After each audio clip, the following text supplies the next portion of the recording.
there's infrastructure, defense, vehicles, all these sectors are growing, and which means very good news for the steel sector. The steel sector has been growing, the demand has been growing in over 6 to 7%, and blessed with abundant raw materials in the country. The Indian steel industry has an opportunity to replicate what the Chinese steel industry did in early 2000s. However, there are certain challenges which were not there, earlier. There are challenges on decarbonization, challenges on regarding, the supply chain disruptions. West Asia crisis is, one such examples, and increasingly, using, and making sure that the greenhouse gas emissions are under control. So these are some new challenges, which are there. And in this particular conference, the focus was in terms of how do we help in terms of recyclability of steel to make steel making much more sustainable.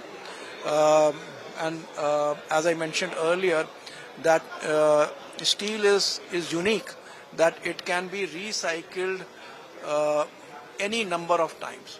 So even when a car has reached end of its life and it gets scrapped, the steel in that car is can be recycled to go into another car, which has been made. So so far the country, maybe because it had plenty raw materials, the focus on scrap was not much.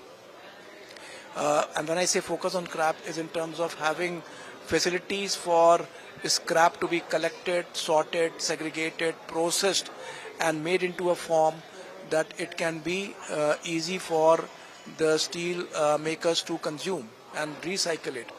That is gathering a lot of focus now. Government policies are also helping.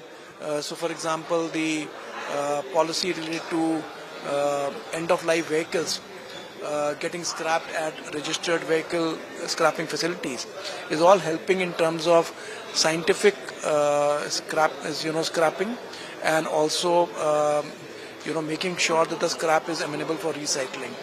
Actually,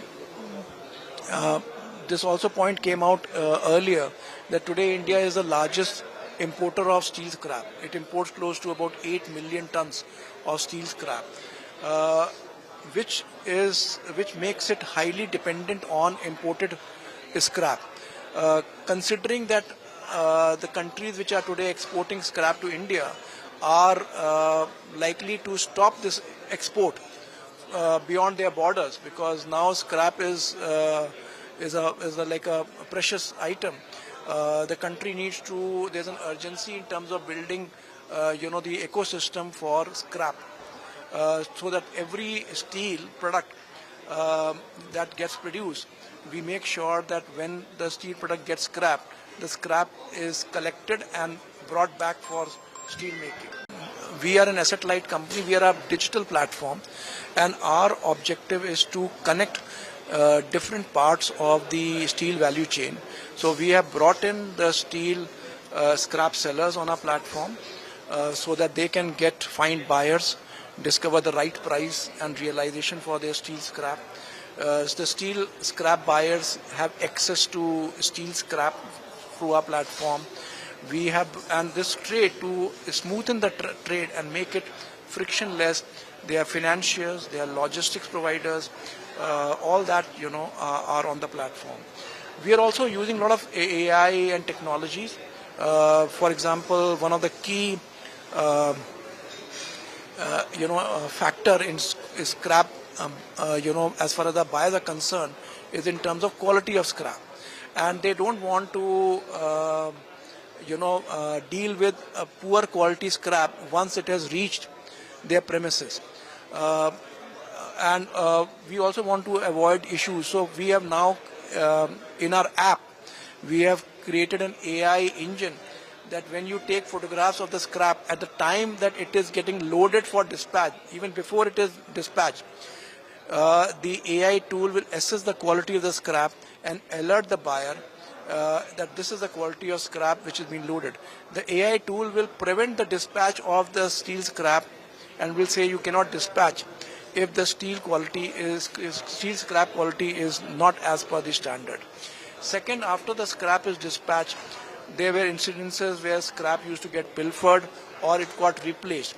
Now the entire consignment is tracked till it reaches the premises. Many of the steel scrap is required to be sent to only authorized processors. The seller had this concern whether the scrap is actually reaching the authorized processors, because if it doesn't go to the authorized processor, then there are huge penalties on the seller. We have again used digital technologies to ensure that the scrap is actually delivered at the GPS address, which is the authorized scrap processor place, and not to somewhere else.